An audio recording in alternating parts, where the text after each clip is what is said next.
to the community forum and all the thousands of people that are watching online right now. So I'm sure that's where everybody is. As long as I've been here, attendance has been sporadic for these community forums. Anywhere from 30 to 40 people max, and as low as 10 to 15. So what we're gonna do for next year is we're gonna get a committee together, and it's a committee of community members, parents, and such, and say, what do you want to hear about? Because we keep giving you what we give you, and we get the attendance that we get. We believe that the budget is very important, and there usually is two spots on the agenda twice a year where we start saying, here's what our budget is, and here's the impact on the local taxpayer. Because as taxpayers, we want to know where our money is going and how it is spent wisely. So this is one of those community forums, and Phyllis Flesher is our Chief Finance and Operations Officer. She's going to start off today, and then once we're done with the budget, have been talking about our comprehensive plan and our 3-year district goals, how they align and mesh with each other. We're going to give you an update of where we are in the middle of year 1 for our comprehensive plan, which happens to align with our district goals. And what we'll do is we were going to bounce around from room to room, but seeing how many people we have here, we're just going to stay here, and we're going to go over the 4 pillars of the comprehensive plan. And if you have questions and input, we need them, because this comprehensive plan is about all of us supporting our children. So with that being said, I'm going to turn it over to Phyllis. I can press if you want to. You gonna press slides I can for me? Vanna you. Okay, yeah, you're gonna Vanna me. Yep, I'll be Vanna. Perfect, all right. So as Dr. Z said, we're gonna kind of do this in a little bit of reverse order, where we're gonna show you the money that we intend to spend, and then the later half of the presentation will be what we're gonna spend it on. So to start, and what I'm gonna try to do tonight, many of you have seen some of the detail behind these slides, so I'm not gonna dive into a lot of detail. What I'm gonna try to do is do it at a high level, and then just try to tease out some things that are different from years past. So if you would go back to a prior presentation and look, you could kind of see, oh, that's how that number has moved from last year to this year. And then certainly if you have questions, we can dive into the details, but I wanna leave enough time to go into the comprehensive plan. So in the first slide, what we try to do is just give you a snapshot of what the preliminary budget that the board approved in February looks like. And again, true to kind of what I said, what's sort of different from previous years. If you look at the total revenue and expense numbers and think, wow, those are really big numbers. I thought CB was like a $70 to $80 million budget. You will see in a couple of slides that the reason that is because we are accounting for the ESSER, the federal funds that have been coming to us in pieces. So both of those numbers are larger than they were in the past. And once that federal money goes away, I do have a slide that'll show you kind of how that number will trail down. A couple other things just to note about this particular slide. So the very bottom number, the 2.5 million, is actually an improvement over where we were this time last year. So we were about $350,000 greater in a deficit, and we did manage to get our budget almost balanced last year. We did an anticipated draw out of fund balance for about $600,000, so that's about how close we got last year. So we'll keep chugging away to see how close we can get this year. And then finally, the number right above that, the exception number. So when we submitted everything to the Department of Education, they came back to us and actually found that we had in that number had something that was not appropriated to the correct account. So when you see the numbers that we're going to present to you in May and June, that number is actually going to grow by about 160,000, which will make that deficit number actually look even smaller than it does on the screen tonight. So that's a little bit of good news as well. So I try to then on the next slide break this down, and thank you to Katie for doing these nice dollar signs for me. It's a nice visual, so we're not going to dive into the numbers behind all of this, but it just gives you a nice snapshot of where we were. 2 of them, this obviously is the expense one. We'll get to the revenue one in a couple of slides. But if you look at the expenses, kind of tells you where all the money gets, what areas the money gets spent on. And certainly if you take the salaries number and the benefits number and add them together, you get pretty close to 60%. We've said pretty much every year, obviously, we're in a people business in education, so that makes sense that the bulk of the budget is gonna be spent on salaries and benefits. Not a lot of change from previous years. You'll see some of those numbers move a little bit, but not really a great deal. So to dive into kind of what drives those expenses, the big ticket items, and I'm only gonna hit a couple of these because the other two, actually 4 of the 5 are all repeats from previous years. But the first one on the screen is not, so staffing. If you were at our board meeting in December, you heard us describe that we really had 2 facets that were going into the staffing number. One was the new middle school that will be coming online. The other was staffing requests from folks within the district for additional staffing needs. And we literally just had our very last staffing meeting on Friday, so I don't have any of those numbers updated yet at this point, but can just kind of tell you anecdotally that both of those facets are declining. So we're trying to go through, really look at what's needed. If it's not needed, just take it out, say we're not going to fund it, and really try to drive down to the needs there. So the new middle school is, when we did the Act 34 hearing on that, was projected to add about 5 new regular education teachers and 2 new special education teachers. And I'll talk on the next slide about kind of how we're gonna fund part of that. And then again, the new staffing requests, we just sort of go through those line by line. Not gonna talk too much about special education because we'll be coming up on the time of year where we dive into that one a little more closely. Healthcare I do want to stop on. You've heard us say before that the specialty pharmacy claims are really driving some significant cost increases in our budget. The interesting thing is this year, when we look at those cost increases, it's not just the prescriptions, it's also the actual claim volume. So when we run those year-to-date numbers, we're about $500,000 ahead of where we were this time last year, and that trend's been pretty consistent since the beginning of the year. So as we get into May and June, we'll get, kind of better numbers because we'll have kind of more months under our belt, but that's definitely going to be a cost driver going into next year. Just to prove that the brokers also and the actuaries see what we see, we did get the first blush at our healthcare renewal for next year, and it's going to be about an 11.5% increase. So it's not just the drugs piece that's driving it. Dr. Z had actually asked me, do I think some of that is related to, kind of a backup of COVID claims? And I'm sure there is some of that in the system, but we can kind of tell by looking at the buckets where the claims are falling that it's not all related to that. And then debt service, I think we've talked about a lot, so we'll skip that one. The last one will be cyber charter costs. So 2 areas of cost there. One is for our own CVVA, our own Cyber Virtual Academy, and then the other is for outside cyber, so the place where we pay tuition for kids who are going to a cyber charter that's obviously not run by Conestoga Valley. And that latter bucket is the bucket where we're really seeing significant costs. 2 years ago, that number was around $600,000. No surprise that during COVID, it raised and it was around 1.2 million. Our expectation and our hope was that as we got back to a more normal classroom environment, that number would start to fall over the coming years, this year, next year, and the following year. We're still trending at that 1.2 million, so we're not seeing any decrease there.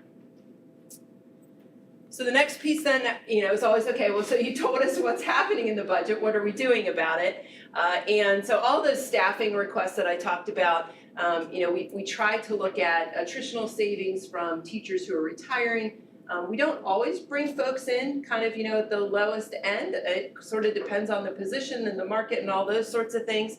But either way, there's usually some level of attritional savings from a more expensive teacher going out to a newer teacher coming in. We may also have transfers. So a lot of what we've been trying to do, especially with that new middle school, is say, hey, we need these, what was 7 positions. Are there any other positions in the district that are open that we can then transfer and not backfill that position that person's leaving from? And so we've been doing some of that as well. And then certainly resignations. It's no surprise, CV is no different than most of the other districts, not even in the state, but across the country. We've definitely seen people leaving education. Not retiring, but people were sort of mid-career and saying, I'm gonna go, I've got plenty of time to go do something else, I'm gonna go do something else. And so even in those areas, we can see some attritional savings there as well. Again, special education, we've talked a lot about bringing our students back and making sure that they're going to school with their friends and neighbors.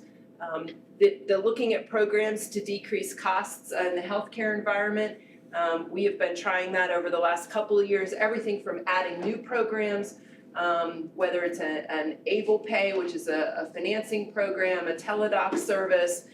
We're actually, again, looking at a pharmacy program that would decrease the costs for those specialty drugs. All of those kinds of things, because our staff is on a qualified high deductible plan, actually is less cost for them and less cost for the district. So, you know, it's not just the district trying to save costs, but we're trying to make sure that the members who are part of that healthcare system can see less costs on their end as well. And then finally, kind of using those federal funds. So unfortunately, when I talked about the cyber charter tuition, even though we believe a lot of that's COVID driven, because what caused that number to go up kind of in the middle of the pandemic other than COVID, but the federal government has said they will not allow us to use those ESSER funds to offset that increase. So we are trying our best to kind of say, okay, what are other areas in the budget that we can use to offset those costs, and certainly our own virtual program, we can do it there as well as some other areas. So then moving from the expense side to the revenue side, this is where you will see a change. So if you would see this real estate tax number before, it was around 65% and say, oh my goodness, why did that drop? I mean, the good news is we're less reliant in this budget on that local real estate tax than we ever have been. The reason for that is this federal sources has moved from around 4% up to almost 13%. And that's just a function of the amount of ESSER dollars that are in the budget. So when you look at the total numbers, it's about $8.5 million that is ESSER funds that we are accounting for in this particular budget. So speaking of those funds, the next slide just shows you the federal revenues. And again, you've seen all the area that's in blue before, so I'm not going to repeat it. It's just there for your reference. But the set aside piece, so we'd shown you this $500,000 for learning loss before. But there were two additional allocations in the set aside, about $100,000 specifically for summer enrichment and about $100,000 specifically for after school programs. So the admin team has been working on real bona fide ways that we can put that money to good use for those programs. So those will actually get folded into the $13 million of ESSER funds that you actually see on the next slide. And again, this is just a repeat of a slide that I have shown before. So everything that's not in red was there last year's budget, and so we've been talking about that for almost 2 years now. The items that are in red are newer items that we added this year when Dr. Kozer came on board, and we went back through and said, what are we missing? And so if you foot that down to, in the very bottom here, you'll see that $13 million number. We talked about this at the community forum in November. And again, that includes everything except those two $100,000 pieces that I just mentioned on the previous slide.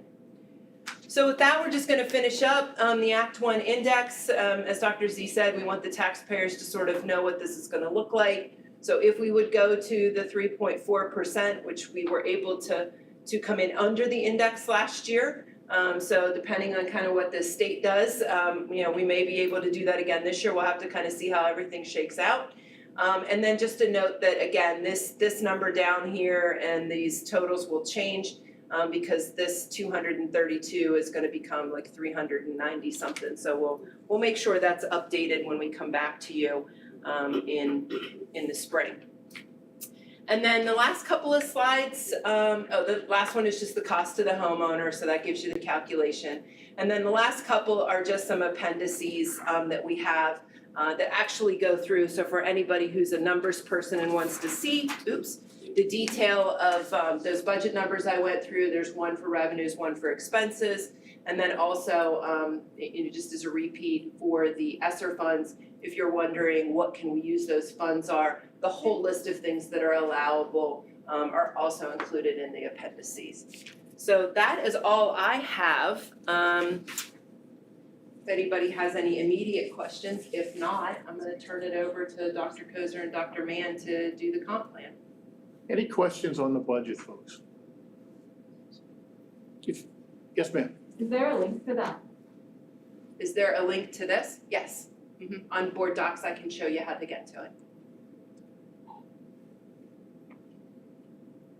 And the federal money was allocated through the fair funding formula, correct? It was At Title I. Title I, right? Title I. So not the others. Any other questions? All right.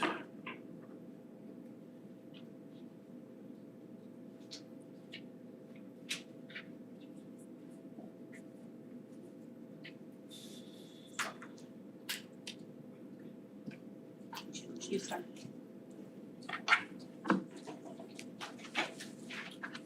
We started working on the comprehensive plan, actually, Dawn and Dr. Kelly Cartwright, who was Jill's predecessor, started working on this a few years ago, and we finally got it approved this past November.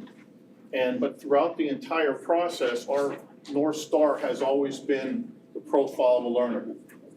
When we got here, in respect of the past and moving forward, we've always been high academically as an academic performing district, but we needed to raise our skill level to prepare our students for life outside of CV. And as you know, it was probably about a 2.5-year process we came up with the profile of a learner.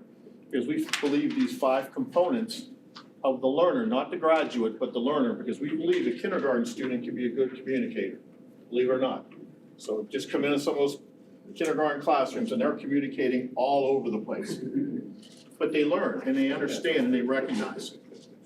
So as we move forward with the comprehensive plan that Dr. Mann and Dr. Koza are going to talk about in Spearhead, we're going to give you an overview of the 4 pillars of the plan.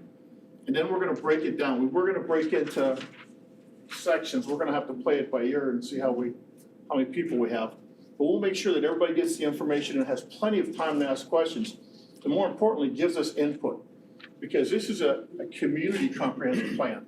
So we need the input from community members, from board members, from faculty and staff. So whatever you can give us, we are definitely going to be writing a lot of things down today. Sound good? Perfect. All right, Don, you are up, sir. Well, good evening, everyone. I'm Don Mann, and as Dr. Z just talked about the comprehensive plan, we began that process in 2019. Conestoga Valley is a phase 2 school district. You'll hear that in the state, we'll talk about phase 1, phase 2, phase 3, we're phase 2. And all that means is when our things are due, right? So as a phase 2 school district, originally we started this process in 2019. And we had a steering committee that was made up of faculty, staff, parents, community members. Approximately about 20 to 25 people were on the committee. And so as part of the comprehensive plan, what you do is you look at your strengths and your weaknesses, or your strengths and your concern areas. And so that's done in a number of ways. You're looking at data, our Future Ready Index data that's on there as far as how our students are performing on the PSSAs and the Keystone exams.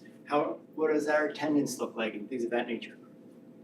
Also, it's a self-evaluation. So every principal and our subject area supervisors were given specific questions that Kelly and I gave them, and they were to meet with their staff and work through those questions and identify, again, strengths, concerns, and submit that back to the steering committee. Based on that data and that information, the steering committee then ended up identifying 4 priority areas. And the state recommended to have 4 max priority areas. And just a quick side note, as Dr. Z just mentioned, we were already working on the profile of a CV learner. So that was work that was already almost in place. We were doing that before all this.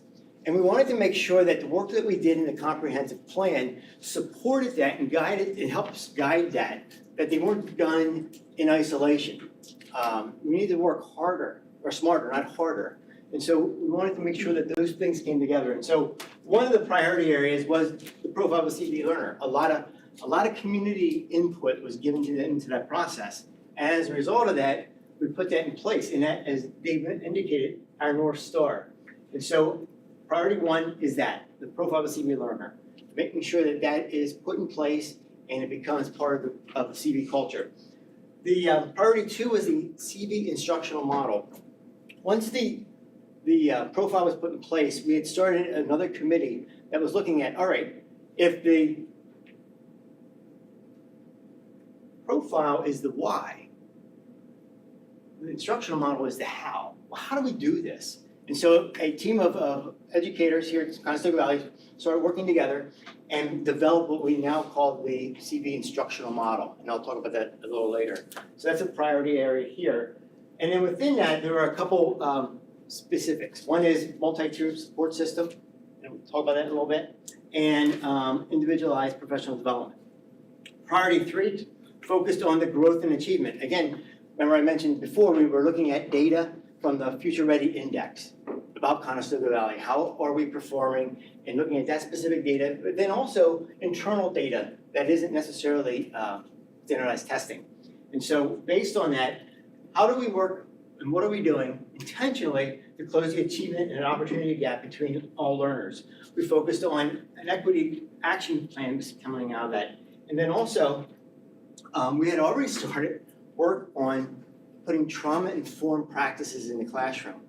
That's prior to all this stuff with COVID. We were already starting down that path. So that fits under this priority 3. And then priority 4 is the student and community opportunities. I've been in Conestoga, this is I think my 20th year at Conestoga Valley.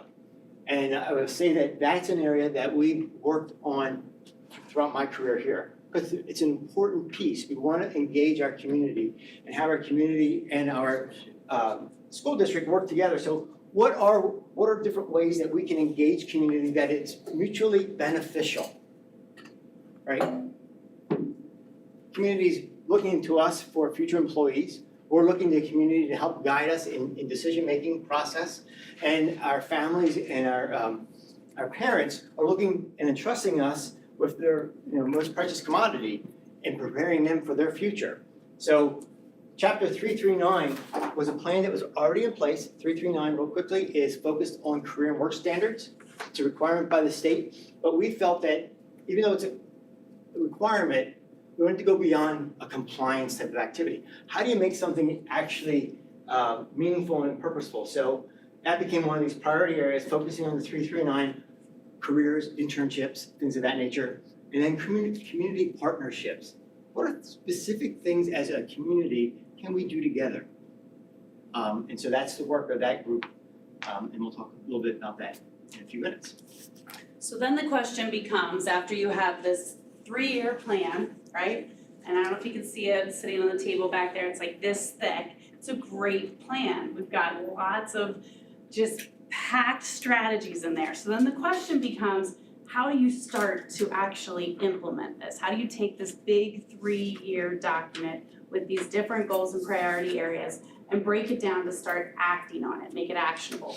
And so this cycle right here is really what the state has helped outline for school districts on how to take that big giant document and start working it into practice. And so year 1 of the plan, that's the year we're in now, our first year, it's our data collection year. This is our year to gather as much information as possible, to meet with as many stakeholders as possible, really get feedback, which is why we wanted to make this a focus of our meeting tonight, because we wanted to hear voices from different groups across the district around those priority areas. Next year then, after we've collected information, we've done the data analysis, now we start action planning and moving into those initial implementation steps of the action plan. The 3rd year then is where we really would hope to see significant implementation around the action steps that the teams have put into place. So for tonight, we're back here on year 1, step 1, gathering data, getting information, building our knowledge as a district leadership team in order to then create specific action plans around each of those priority areas. So year 1, what do? How do we get this going? Dr. Z made it really clear to us on the leadership team that this is not going to be a comprehensive plan that sits on a shelf somewhere, that he wants us to get this moving and start mobilizing the planning to seize the priorities being met. And so if you go to the next slide, what we did was we took each of those 4 priority areas and we identified year 1 deliverables. So what are we going to do? to gather information and do that data collection in year one. So we're each gonna walk you through those 4 big priorities in the plan, and then what we said as a team, we wanted to have done in year one as part of our data gathering and our information seeking process. Just wanna do it as a quick now, and just kind of. Yeah.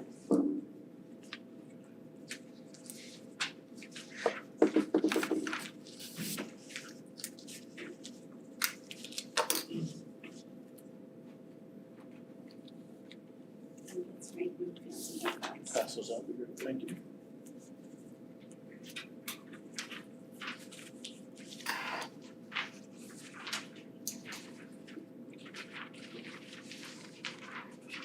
All right, they're passing out a front and back page. One is the profile of the learner, and it actually lists all the I statements underneath each of the pillars. This has already been completed. When we did our profile of the learner, this is already done. So what we were tasked to do is say, okay, how do I put that into practice in a classroom? How do I measure if the child is actually making progress as a communicator or as a collaborator? Because we want to intentionally instruct the skill set in addition to what our teachers are already doing. And a lot of it they already do, but it's not intentional. They just do it because they're good teachers and it just seems to flow. Well, we want to be able to make sure that we hit all of the pillars. We want to make sure that we can judge the accountability and the competency of our students as they move forward. So if you take a look at the back, it talks about a collaborator. And there's 3 levels that we're looking at on this rubric. This rubric is not a pass-fail, it's not a grade, it is a way for our students to grow throughout the years. And it's gonna look different. Yes, ma'am. For some of us older people, could you tell us what a rubric is? Yep. What a rubric is if you take a, I would hand this to you as a teacher and say, today we're gonna be working on collaboration. And we're really gonna focus on teamwork today. And so you may not live and talk about teamwork, and so I'm gonna start talking to you about teamwork and how it looks and how it should look as you move forward. And so whatever project or activity I have designed, it still has the academic component. There's also that teamwork component that I'm looking for. So as I'm walking around talking to the students, I'm gonna find out, where are you on this teamwork rubric? Are you just starting out? Are you beginning? You kind of understand that teamwork's important, but you're not quite sure how to do it. And again, you have to remember the grade levels that we're talking about. Or else, I'm getting better and I'm giving some input. And then the third one, I'm engaging in meaningful communication and collaboration. So now you're really working it. So this rubric, I'll be able to come back and have a discussion with you at some point and say, hey, you know what? I know you're just learning about this, but that's great. You're right here, you understand it. And then as we go and do it again, we'll pull out this rubric again later. And then what I'm gonna see is you moving across the rubric over time. And you can move within the same year or across years. Because the rubric is the same. And this is what I thought was impossible. And I will never ever, I told the teachers, I'll never ever doubt you again, because I gave them a task that I thought we couldn't do. I thought we would come up with an elementary rubric and a secondary rubric. There's no way you get K-12 rubric. And so I had teacher leaders from K2, 3, 5, 6, 8, and 9, 12. So they came up with these rubrics, and then I mixed them. So then I had high school working with intermediate 3 5s, and I had middle school working with the primary grades. And they came up with and agreed upon. And then we agreed upon as a group of 4. And when we were done, kindergarten teacher says, I can make it work. The student may not be able to read this, but the teacher's gonna be able to explain it to them in their language, and it's gonna be able to match the rubric where they are as a collaborator. This does not mean that if you're in primary, you're always gonna be in the beginning, because we're comparing it to your primary skill set. And being a secondary teacher, those elementary teachers are phenomenal. They know exactly from literacy to numeracy how to teach kids to read, and write, and they know where they're gonna fit. So that's gonna continue through the school year. We did this for each of the 5 components, and I was shocked. And they're like, hey, we're done. I'm like, well, we're not done yet, because now we've got to roll it out. And while we're thinking about how we're gonna roll it out and planning that, I had a few of those teacher leaders say, hey, Dr. Z already tried it. John Krulak is a business ed teacher here at the high school. He says, I used 2 of them already, and it was no biggie.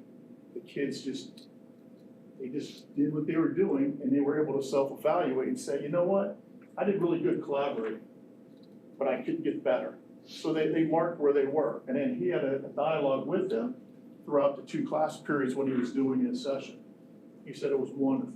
So it can work, and so we just need our teacher leaders that were on that committee, there was 14 of them, to go out and start trying it, and they're gonna be the point of references for the other teachers.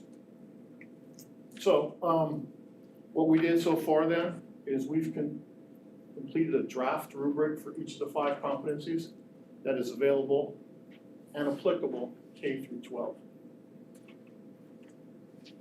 And the other part of it starts talking about like the community or get you guys on a rubric to help us support our students when they come home. Because if we can start having larger sessions, and maybe we have them at the schools themselves and start saying, hey, this is what we're looking at. Because we have to get this out. It cannot be a school-only event. It has to be at home. Because if you can reinforce what we're teaching here at school, our kids are gonna be, like, the sky is the limit once we get out of here.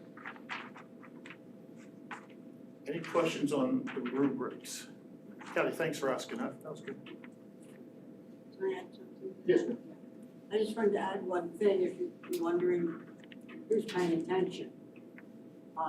Not only is each department doing that, but the board gets a report every month letting us know what activities and what skills they were working on. So we are watching, we are keeping track, and if there's an area that's a problem, it doesn't get hidden. They can bring it to their group and work on that particular rubric.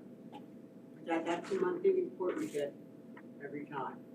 And the word is intentionality, because the good teachers are doing a lot of this stuff already, but let's formalize it, and let's make it intentional.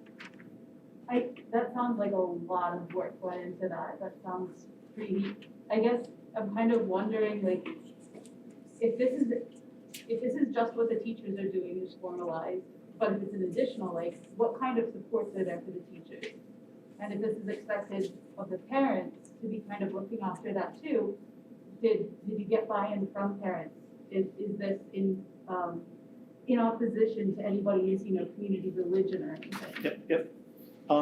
With this, the way we're gonna roll this out is that we are gonna model it, we are gonna support, we are gonna coach. This is not if you don't do this, you're gonna get an unsatisfactory. This is not a gotcha. This is where we're going, and the discussion has been going this way for a couple of years. This is for teachers. Now, with the families, we're gonna invite them in. We're not saying you have to do this, but we're saying is, here's what we're doing at school. And you obviously you sell it, but you make it exciting. Because if your son or daughter comes home and they're talking about, hey, Mom, I did really well in communicating today. And they're gonna be like, what are you talking about? And if they can explain to you, that's part of it. Because I know as a dad, when my daughter comes home happy, whatever you're doing in the classrooms, keep it up. Because she's learning and she's excited about learning. So that's how we're gonna roll it out. It's 3 years, so it's definitely not, we're gonna get everything done by May. This is 3 years, so we're gonna be intentional and plan it out. And you're gonna hear the same thing from the other 4 pillars, the other 3 pillars. I hope that helps. I just want to make sure that the teachers aren't being further overworked. They're already stretched so thin. Again, I used John because he's the one that came back to me when I was doing a walk around. And a lot of the teachers, in fact, the teachers that designed this rubric said, we do a lot of this anyway, but we never really thought about it. So I don't want to say it was scattershot, but it was a little bit. So let's just make it intentional and say, I'm gonna focus on this. Because as a high school teacher, I always said, well, I expected that someone taught them, maybe they didn't. So now if we all teach K-12, it's gonna be a good thing. Thank you. You're welcome. All right, I guess I'm done with mine.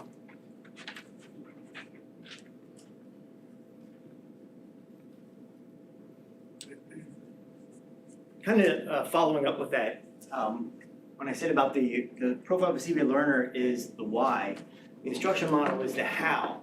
And so, when you look at how do we go about doing the work that we need to do, back in 2020, we had just, actually 2019, the fall of 2019, and the winter of 2020, the committee had just put together the instructional model.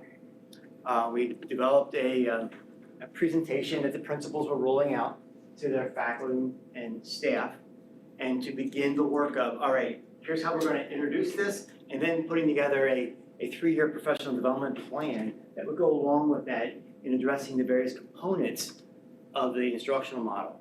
That happened in February. March, our friend COVID showed up. And so it it stopped right there. And so now where we are is revisiting this, starting this whole thing over again, because there's been a lot, right, that's happened since then and now. So looking at the instructional model as the overarching framework, there are components within that. One of them is a multi-tier support system. In Conestoga Valley, we've used terms specifically around RTII, response to teaching and instruction, right? And what we've done over the years is look at how are we supporting our learners before they start to struggle?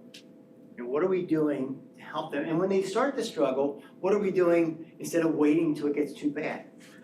MTSS is called multi-tier support system, which is a much more comprehensive program than RTII. RTII would be one of those strategies within the multi-support system. So our goal here is to look at our programming, K-12, look at bringing in the TAN, which is a state organization, to help us evaluate where we're going and provide us the help that we need administratively and as our committee needs to develop our own local multi-support system. It's going to take time. As Dr. Z said, year one, and Jill said, we're collecting data. We're laying the groundwork. We're finding out what are the things that we're already doing, because we're doing a lot of good things already.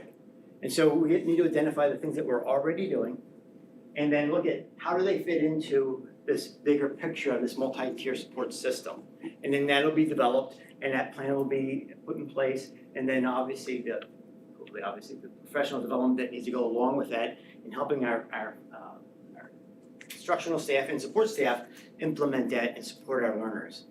The overarching goal of that is to be proactive. An MTSS plan is to be proactive in prevention. We want to help our learners when they start to struggle, not wait until it gets further along and it becomes more of an issue. So doing things like that. And it's looking at how do we put best practices in place. So you have that MTSS. That's going to be a major lift, and that committee is working, and we'll continue to work in developing that plan. The instructional model, I put there conduct an audit. Again, we are already doing a lot of good things in Conestoga Valley. And so what we are doing right now is we have the instructional model that focuses on 3 particular areas. They are the positive school climate, relevant and rigorous, and flexible learning environments. Those 3 areas support the profile of CV learner. So when you look at how are we making this profile of CV learner come to life, we're looking at those 3 areas. They're saying these are the areas we need to intentionally focus on to support staff and students in the putting that profile of CV learner to life. And so when you're looking at that, there are multi-areas within that. And so that committee right now is what they're doing is are taking a look at what are we already doing. And we're going to do that a number of ways. We're getting feedback from the staff to take a look at the system itself and say, all right, what are some of the things that you're already doing? You identify these things so we can get that. We're also working on putting together a document for administrators to do walkthroughs, just to identify what are we currently doing? And we're gonna take that data and then put a plan together next year as far as to put it in place. Right, what are the first steps that we need to do? What are the priority areas when it comes to the instructional model in supporting the profile of a CV learner? Obviously, a lot of professional development will have to go along with that, and it'll be tiered. You know, you can't do it all. We'll break it apart and say, all right, what are the priority areas, and then what can we do first to build on what comes later? You good? All right, so priority 3 focuses on the growth and achievement for all of our students. And so this priority in particular really resonates post-pandemic. And so our big purpose behind this priority was taking a look at where we were with all of our learners pre-pandemic, lining it up with the effects on social emotional learning and academics post-pandemic. And so there were 3 areas under this priority that we've been working on this year. The first one is just getting that baseline data together. So our data from 2019, we're in a completely different phase now in 2022. And so our first step is just saying, where are we? Let's put together a little snapshot. Let's talk to our school board, talk to our community stakeholders about where we were and where we are now. We've really identified attendance, we've identified behavior and course performance or academic performance. We talk about that as the ABCs, right? We'll be creating a data snapshot. Our most recent PVAS data, growth data just came in, so we'll be looking at those pieces to just get the pre and post pandemic, get a good picture of where we are. The second piece then is starting to talk about how we can implement an equity audit. And when we talk about equity, what we're talking about is access and opportunity for every single one of our students to get to the components in the instructional model, to get to the components in the profile of a CV learner. And so for this piece, what we've been doing this year is, again, just building our understanding. We've been meeting with Patton and one of the consultants who's helping to do some of this growth and achievement work in districts around the state, just to start identifying resources. The goal, again, of that audit is to look at, when we talk about our underrepresented groups, our students experiencing homelessness, right? Small percentage of our population. But what are the barriers? What are the roadblocks that they're experiencing post-pandemic that we can clear out of the way? Our students with disabilities, our ELs, really understanding the impact the last couple of years and how we can increase access and opportunity for these student groups. And then that third piece under this priority is also recognizing that our students have been through chronic sustained stress over several years. And that we don't want to assume that that means trauma for every single student, but we do want to recognize, we want to understand, and we want to be able to better support our students through a district-wide trauma-informed plan. And so Mrs. Schaefer and the Pupil Services team will be leading that work. Did you want to add any Sure. info there? Hi, everyone. I'm Sarah Schaefer. I am the Assistant to the Superintendent for Pupil Services. So when we talk about trauma, we are looking at some current data. And I think pre-COVID, there is some data, but there's a lot of different data out there post-COVID. So I wanted to share some just data with you about what things look like currently. So some recent data that was published by SAMHSA, which is the Substance Abuse Mental Health Services Administration through the U.S. Department of Health and Human Services, has now done a study on what trauma looks like for our students and what the data looks like currently, published just this in 2022, is that 2/3 of students under the age of 16 have at least witnessed at least one traumatic event. And what we know about the research on trauma is trauma affects learning. How you show up for school ready to learn, how you're able to learn, what you're able to access during the school day. So that trauma piece is really important for us as a school district to be able to learn how to support those students when they have witnessed or been a part of some sort of traumatic event. So what we're currently doing is that we're going through it's gonna be a multi-year audit, a multi-year process to develop a trauma-focused plan for our school district, which is supported by an act Pennsylvania Act in 2019, give you the name of that. It's Act 18 of 2019, which established the need to create a trauma-informed approach plan in each district. So that's what we're tasked with, and that's what we're gonna do. So it's a multi-year step process. And that first step of that is this year, we're gonna be doing a survey for all of our professional staff members to learn about what they know about trauma. What do they understand about trauma's effect on learning? What do they know about trauma interventions? And once we get that information, then we'll be able to learn a bit more about what we need to do as a district, and then we'll be able to put an approach plan over the next 3 years and get that ready to go for CB. Any questions?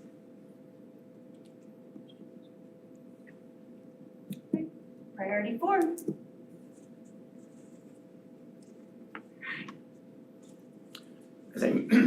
As I mentioned earlier, priority 4 focuses on community partnerships. And this is an area, when you think about it, we are really blessed here in Conestoga Valley with the rich resources that we have when it comes to local businesses, small businesses, large businesses, that we can really tap into in a number of ways. Have our students do internships, externships, and things of that nature where applicable. We have opportunities to bring in those people that work in the industry to help guide us in our own instruction. So when you think about community partnerships, it's multifaceted. It has a lot of different layers, and this is probably one that I'm really most excited about, because this is real life. It's preparing students for their future, not our past, and it's looking at what resources we can tie together to make that happen. One of the things that we did as a district in setting up this priority is we hired an administrator that is championing this area. Not exactly completely this area, they're also championing the virtual academy, don't forget them. And that's Mel Upton, sitting in the back there. Mel is our administrator for focusing on career and work standards. She's looking at what are the different ways to help with non-traditional learning, but then also how are we making learning relevant. And I think that's a key word, relevant. Often you'll hear students say, why do I gotta learn this? Just because, right? No, making learning relevant. So when you think about this, think about that nature, that idea of how are we bringing those experiences into the classroom. One of the things that we're doing as a kind of an outreach of this, next year in our calendar, we build in for the secondary staff. So that'd be for the high school. Get back. On November 21st, we're gonna do industry tours. So we're gonna work together with local industries, and Mel's gonna lead that process and identify local industries and take our staff, the entire staff in this building, out and visit a variety of local businesses and find out what are the needs. Most teachers wanted to be teachers and were good students and never really thought beyond that as far as application. So we need to help our staff look at, well, how is this learning applicable? And so making that partnership between us and the outside world, so to speak, is important. And so that's a big piece of the work of this group. No, I don't know if there's anything to add to that. Yeah, we're just really looking at how we can partner with businesses and community organizations so that our students have a rich experience that allows them to have contact with people outside of the school building. So when they are applying to college, when they are going into the workforce, when they are enlisting in the military, they'll have this background of already working with adults in our community and having internships and job shadows and career mentors that give them that sort of extra edge when they're going into life after CV. So that's really what we've been trying to focus on. Part of that is figuring out where do we already partner, and then where can we grow that. And so I actually have a QR code back here for anyone who's interested. If you are a business owner, you work for a business, you're involved in a community program, and you think you could be interested in collaborating with us in some way, if you click on that QR code, it just takes you to a Google form so that we can keep collecting those names and those emails and those sort of interest areas. because we will be putting together sort of a community partnership action team. And we wanna make sure that we have people from every sort of facet that our students could connect with represented on that team. There is a spot in this Google form that if you yourself don't have an opportunity for a job shadow or mentorship or an internship, but you know someone who might, that you can give me that information. So the more people that we can sort of get the feelers out to, the better of an experience this will be for our kids, but also for the community, because it is mutually beneficial.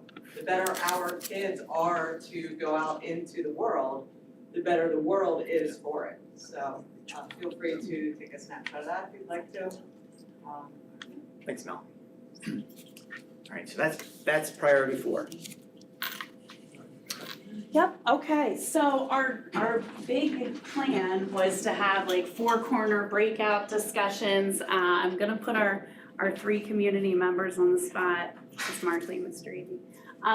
And what we're gonna do, because we're getting close to our board meeting time, is for our community members who came out, non-board members, non-staff, if you don't mind just giving me a couple minutes out in the hallway, we're gonna circle up so I can get a little bit of feedback from you and talk about some next steps and thoughts about the plan. These are gonna be our 2 questions that we wanted to hear from. So if you are comfortable with that, Dr. Mann and I would love to touch base with you, get some information, and talk to you about next steps around our comprehensive plan. Does that sound okay?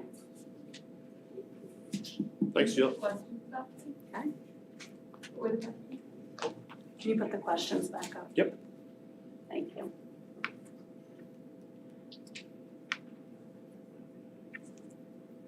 Cool.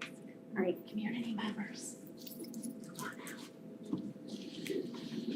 All right, Ms. Groff, that completes the community forum, and any follow-up will be out in the hallway then if anybody wants to participate.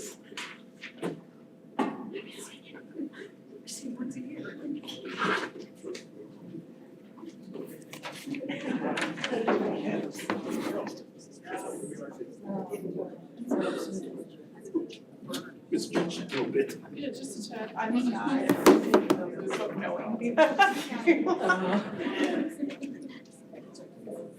I try and stay out of everybody there. But I have an idea.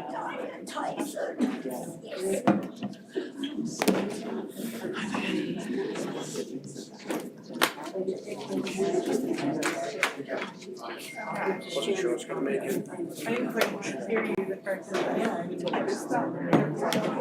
How are they? No, I went to the dentist. Did you guys get the handout? The first thing that went numb was my eyeball. That they did for the forum? Just have them. It's like, ooh, I have a trouble Kind of seeing. just went through the 4 Hit the pillars wrong nerve. that they're talking about. And then this one was like just a breakdown again that we've seen before. And then the questions the community is being asked right now. And then this was one of the first rubrics for like collaborative.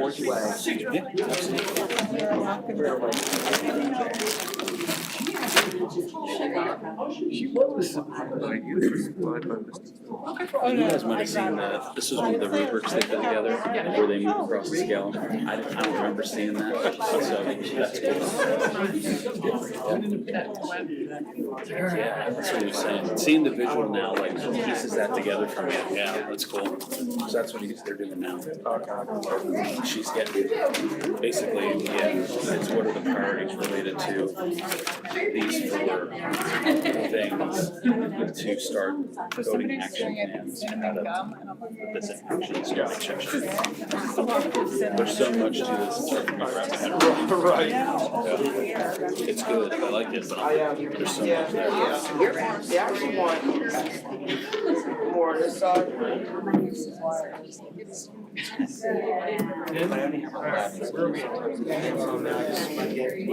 And I'll stop this next meeting.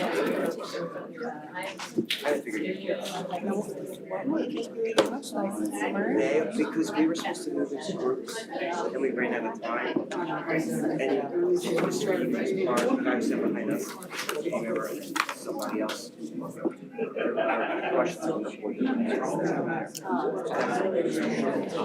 Oh, sure. So we kind of ran over a little bit, so. I thought they did a good job. Yeah, I I agree. just got to the point they were getting too deep to keep track of it when. I agree.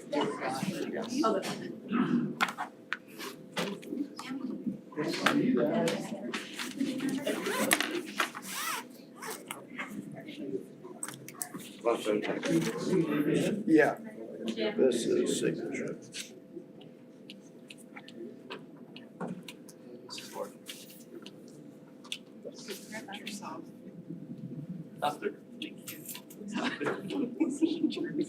Really? I was like, wait, is there a flag? Yes. I've got no idea. That's cool. Maybe your husband can get it. So we're I'm gonna sorry, be- Maybe her husband will get here. I'll go Oh, through it. yeah. No, I wish you read that. I'll go. For you. There's a little cup of clothes there. My mom, I have a little container of it my mom kept. Everyone's so far signed. One sister. Okay. Everyone else is down. Dropped right there. I had read.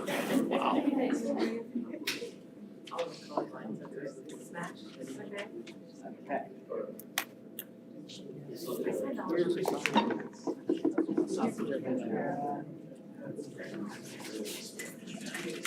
You ready? Yes. You done? Yeah, I'm done. My computer's upside down. Right here. Yes, it is. Pass it along. That's right, we'll get it.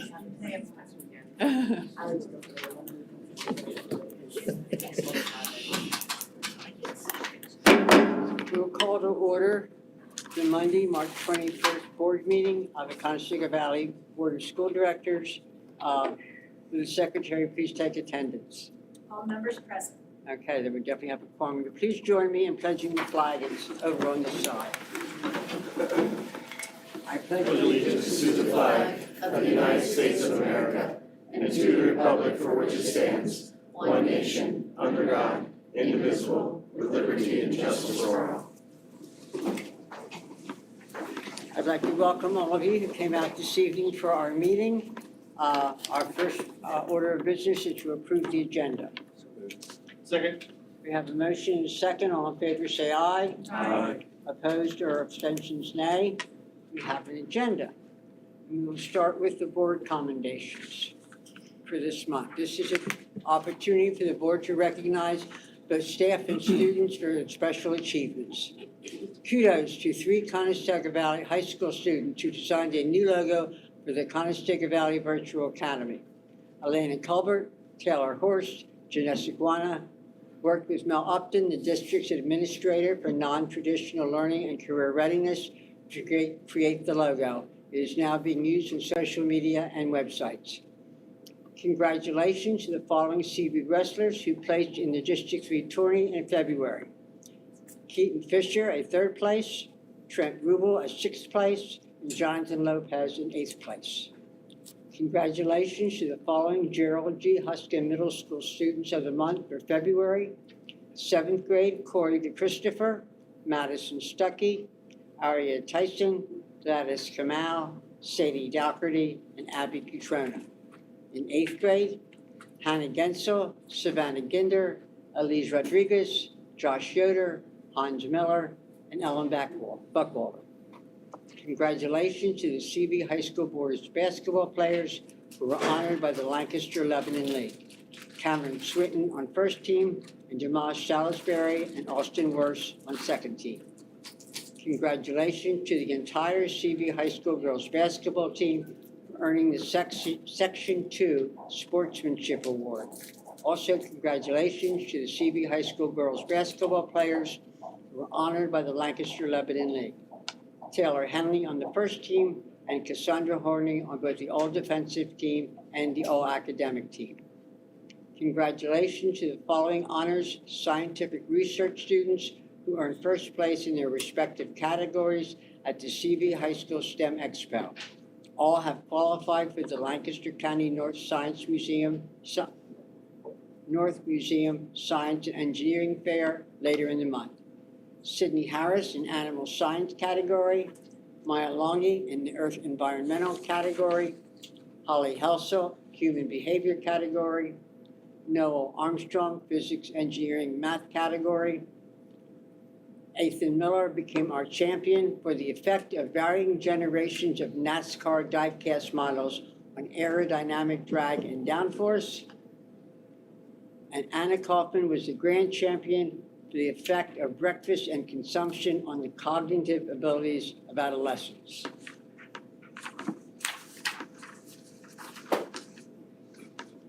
We now have a report from Market Street Sports. Nope. Well, I skipped down too far.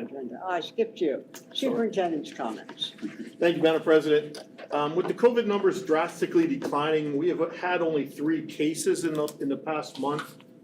I just checked to see if the board would still like us to keep the dashboard updated. As a point of reference, Lancaster newspaper is no longer reporting district numbers because of the small numbers across the county. Since this is just an admin report, I'm not looking for a formal vote, but interest on the board if I should keep the dashboard up and running or not. It's really up to the. I don't know if you need it up and running, but I think you need to have it available to reactivate if needed. We definitely will. Yeah. I'm comfortable with that. Second. Okay. Everyone agree with that? Mhm. Okay. All right, Katie. You'll let us know if you get feedback if people aren't happy We with will. that. And I'm simply gonna hide it, and then if we need to reactivate it, I just press the button, it's fine, we'll run it back. Thanks, Dave. I still do weekly reports to the Department of Health. Okay. You'll notice a couple of changes highlighted in red on the superintendent's report. We're happy to fill our vacant registration and child accounting specialist with Maria Arredondo and are looking forward to adding another potential substitute in Suzanne Whiting through the Act 86 process.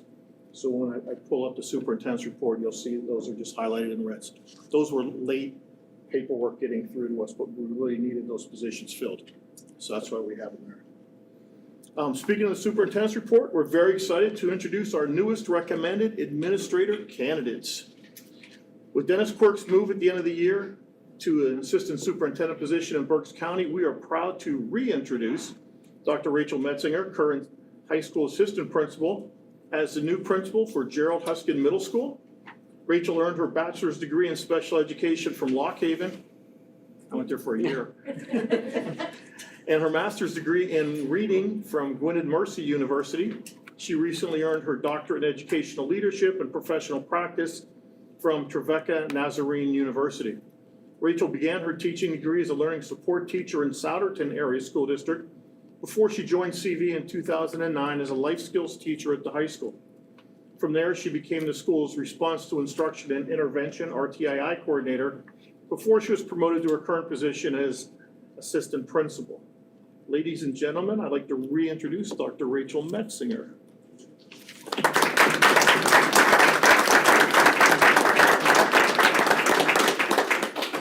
Thank you so much. I just, again, like to thank you for the opportunity, and I'm excited and really looking forward to the great things to come in transitioning with the new middle school. Thank you. Thank you. And with Dr. Sally Bredeman's departure from Smoketown Elementary, we are excited to bring Mrs. Katie Hernandez on board as Smoketown's new principal. Katie earned her bachelor's degree in elementary education from Millersville and followed that with a master's degree in language and literacy, also from Millersville, before earning her principal certification from Temple University. Katie has risen through the ranks at the School District of Lancaster, where she began her career teaching grades 2, 3, and 5, before becoming an instructional coach and then assistant principal. She is currently finishing up her 6th year as principal at Washington Elementary and will be joining the CV team this summer. Ladies and gentlemen, Mrs. Katie Hernandez. I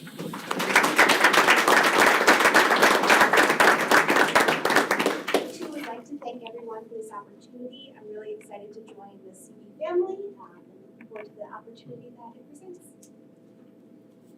And both of these professional educators have the singular focus on creating positive learning environments for every child every day and for leading a motivated faculty and staff to provide supports for all of our students. With these two hires, we continue to build upon the district's past and create a very bright future. I'm very excited about having these two professionals join us. So that's all for tonight. Thank you, Madam President. Correspondence. Does the secretary have any correspondence? None this evening. Are there any board comments from district activity, including our forum? Any feedback or comments, observations? As you may have known, Dr. Chkowski and I discussed earlier that we would like to have more feedback from the community, have them tell us what they would like presented. Now Market Street Sports. Jason Jesberger and Jeff Bertoni, who contract to Market Street Sports, will give us an update. I just want to point out that Jason is a Buffalo Bills fan. That carries a lot of weight. We won't hold it against him. Born and raised. Had no choice. Sit? I'm gonna sit. You gonna sit? I got a bad Sit? Oh, he's got a bad back. That's all right. We'll allow that. Good evening. Thanks for having us out tonight. I'm Jeff. He's Jason. We have a quick overview of kind of what Market Street is. A lot of you may not even know, since we've been with you since 2008. But basically our company, very quickly, the Down and Dirty, we work with the PIAA, doing all of their sponsorships and advertising for them, and have done that for them for the past 16 years. Once we kind of got that up and running and kind of knew the high school market pretty well, individual school districts started approaching us, asking us to create programs for them. We started with Hempfield and have since moved on to about 12 different school districts at any given time that we represent. With you guys, we came out at no cost to the district and did an inventory study. That study's available for you to take a look at, and we certainly can make it available if it hasn't been, but we believe it's been shown to you all. But basically, we come out, we look at facilities that make sense for advertising. The new turf soccer field that you guys have made sense, scoreboard signage, tennis courts, ball fields, that kind of thing. And then we also have about, with each proposal that we put together for businesses, we have about 10 to 15 different marketing elements that they get as part of the agreement. Anything from PA announcements to program ads to website placement. So all of those things are a part of the overall sponsorships that we put together. A sponsorship range can be from anywhere from $5,000 through $20,000, depending on the number of eyes that really see the messaging that we have. Obviously, the field for the stadium would be a lot more than, say, a scoreboard sign. So that's kind of how we put dollar values on things. I'll let you talk. Sure. So it's important to know that when we have an interested party, we put together a proposal that is then vetted through Dr. Zielinski and his team prior to us going back to that sponsor and saying, this is what we're comfortable with. And then after that, it comes to you folks for board approval. And we don't do anything until it's signed off on by the district. We don't hang signs or do any type of partnership elements until you guys are comfortable with it and everything's signed and sealed and delivered. You'll see since 2008 on the board behind you there that we've been able to generate $329,000 back to the school district. That money goes and has traditionally gone to the Buckskin Boosters, where they will then identify a project that money goes towards, whether it be new lights or whatever the facility upgrades may be that the Buckskin Boosters partnered with. And as part of these partnerships, we support the booster clubs. So when they come to us and ask for program ad money, they ask for, we need t-shirts, we need fundraising opportunities. There's $117,589 over the length of our term has gone back directly to booster clubs. So we're very proud of those numbers. We currently have 8 corporate partners. So if you guys are around campus, you'll see their signs, you'll see their advertising. Except for Vitality Vending, who is a vending machine, and that money goes back to food and service, food and beverage with Adele. So what's important to know outside of the money that's brought in is we are your conduit to these companies that have put their dollars into the district.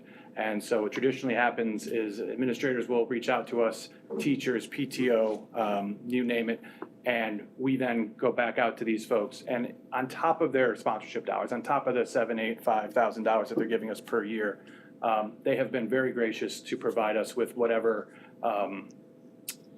been asked for to some degree. So on page 2, there is a list of added value type things that we've done with the school district through these partners that were never on the written contract. The written contract is you pay X for X.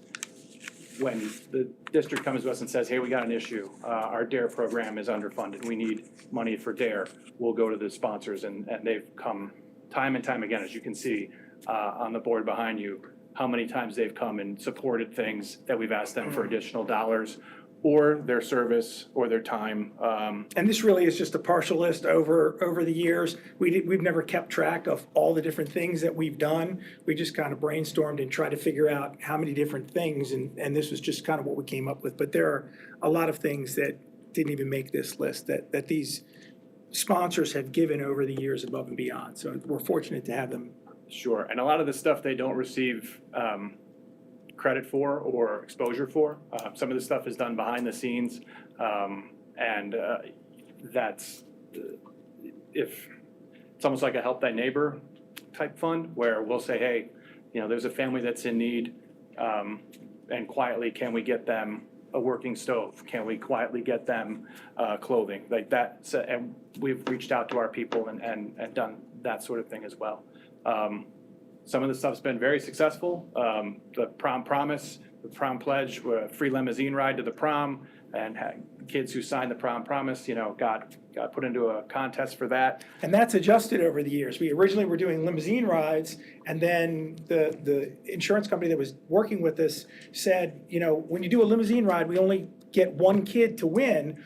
Why don't we do something where we get Uber cards for the kids? And then we had a bunch of winners instead of just one. So, we're able to adjust these things as they go, and it works really, really well. That was really successful too. And I would say over the years, we've had a very good relationship with the booster clubs, where they will come to us and say, our kids want to raise money for cancer awareness. We want to sell T-shirts. Can you guys go get us T-shirts so that all the money goes directly to cancer awareness? Those type of things are great. We go back to the sponsors and say, hey, we need $400 for T-shirts for the team to sell.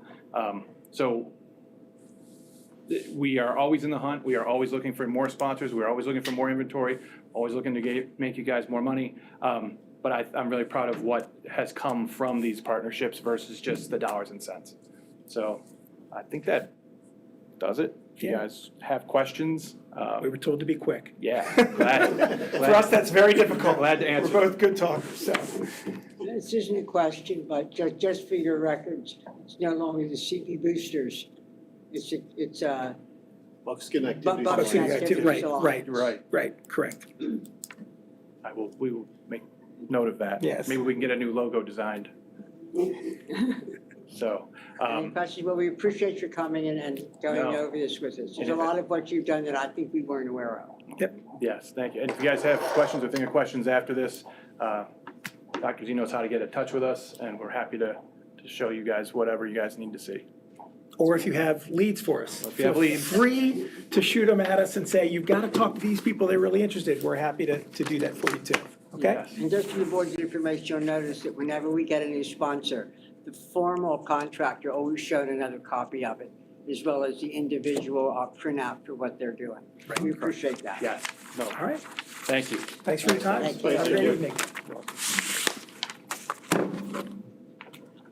At this point in the agenda where we have time for public comments, is there anyone who would like to address the board? Oh, yes. Could you give your name and address, please? My name is Elizabeth Rickard. I'm at 165 Crest Avenue. Would you mind lowering your mask just while you speak? That's up to you. It's just easier to understand you. Thank you for acknowledging my personal choice. No, I understand. That's okay. Thank you. So I really enjoyed hearing from you and from Dr. Z and from a couple other people who spoke that you are very interested in hearing from members of the community, that you want feedback. I really appreciate that. So what I wanted to ask was for more response back from you when we reach out. A lot of times we've written and you haven't responded. Or for example, when we wrote to Dr. Z, we received a canned response that didn't necessarily address the things that we had said in our emails. That wasn't great for us. I think it's great that we're meeting in a large group room like this, especially hopefully on the tail end of the pandemic. There's a lot more room in here than in that tiny little room. I would appreciate it if we had a space like this, or even an auditorium where there's more accessible space for, handicap parking and handicap access, because that room doesn't have much handicap access. I think we all can agree that we want to have our community come and be involved and be part of our children's education. And so making a space more accessible where we can come in and speak, and for people like me who have disabilities, where we can come in and know that we have a little bit more space to keep this distance. That's really important to me right now. And I would imagine that there are a lot of other community members and parents who have special needs, families of special needs children who would enjoy showing up to these meetings too, so we can have our say when we have a more accessible environment. And we would love, again, to have more responses from our leadership. Thank you. Thank you. I will give you a short response. Quite frankly, my CB email was down for some time. But when it got back up, I really thought that I had responded to any email that was sent, to the board. And if I missed one, I apologize for that. Because it is our intention to always at least recognize anyone that's gotten in touch with us. So I'm not sure where that was lost, but we will be more careful in the future. Thank you. Thank you. Any other public comments? Any comments from CBEA? Not tonight, thank you. Not tonight. Other employee groups? If not, we'll go on to the consent agenda. Before we go on, we did have some interest in having an item removed.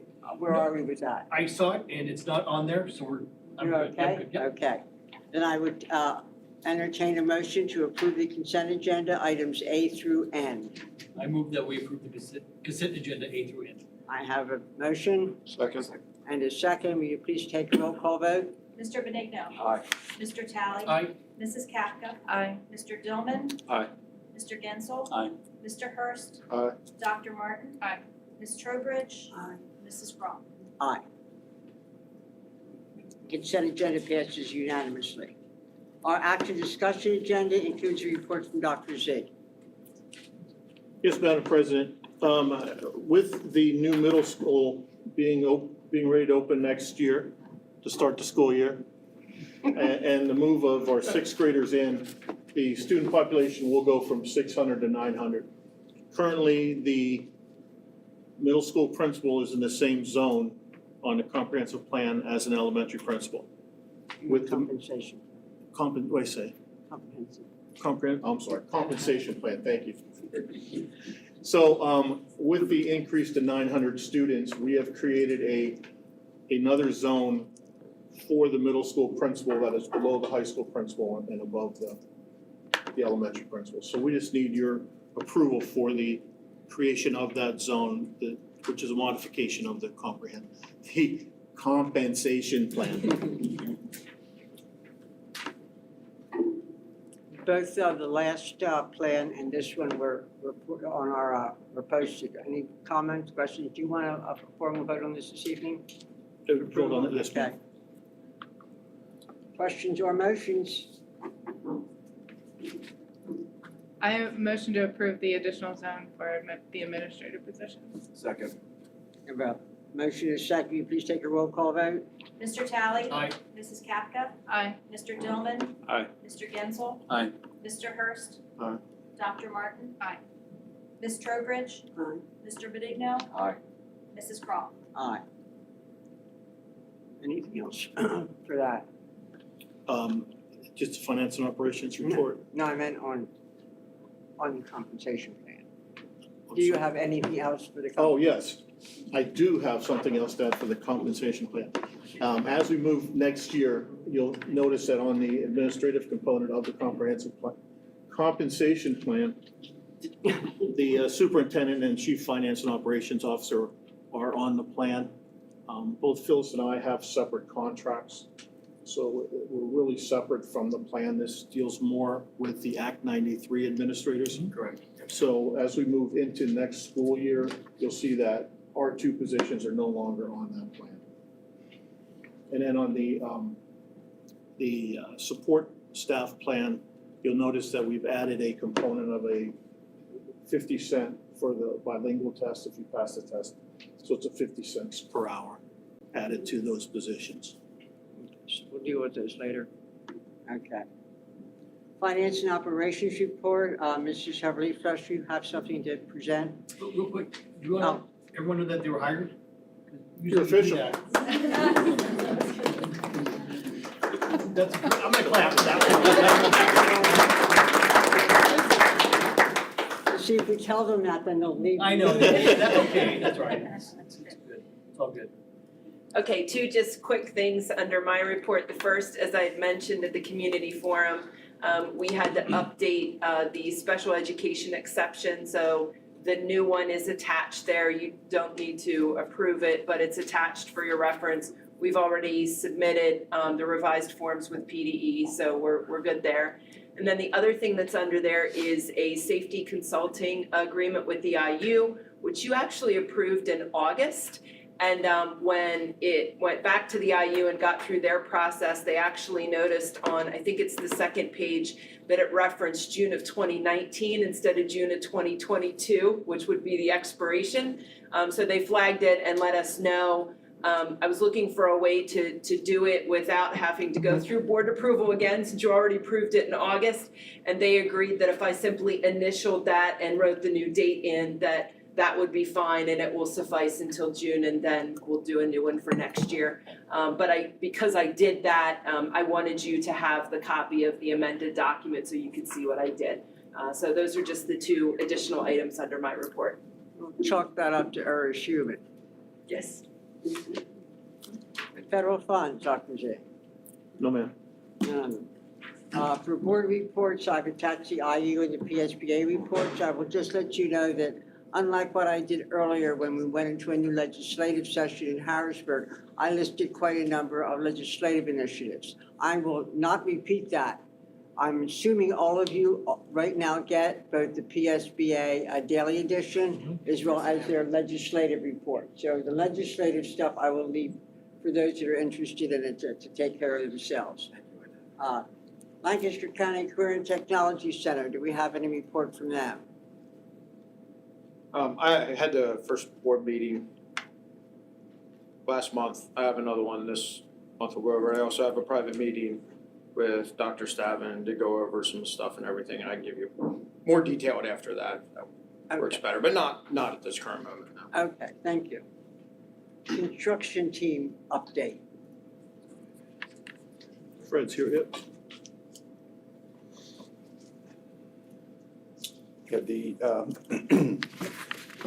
The middle school project right now overall is 67% complete. Really we're trying to push on the milestones of getting the building dry, which it is dry for all intents and purposes. There are a couple leaks here and there that they have to address, but the other thing is getting the envelope closed up, so that's progressing quite nicely. And the third thing is the floor toppings on the precast plank floors. Without the topping on, no further work can proceed. So that work is moving along nicely. Also, that's expected to be completed about the second week of February is what they're looking to do there. February? So, I'm sorry, jeez, no, April. Thank you. Yeah, that's a little scary, isn't it? Depends which February. But second week of April. Now, as they move through, the contractors can then move into those floors, but the entire process is expected to be completed in the second week of April. The exterior should start to see some major advances now that the weather is broke. And the excavating prime contractor is intending to finish curbs and walks and start, as you can see in this photograph, he's starting to stabilize some areas, but get final grading done along with seeding. The timing is very good for that. And that's fundamentally it. Any questions from the board on this project? Thank you.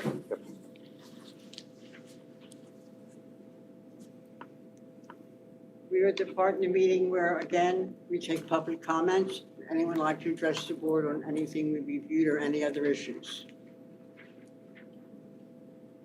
Does the board have any announcements or concerns to propose? All your dates are published, and that leaves us only with a motion to adjourn. So moved. I'm not finished. To executive session for legal and personnel reasons. So moved. Second. All in favor, say aye. Aye.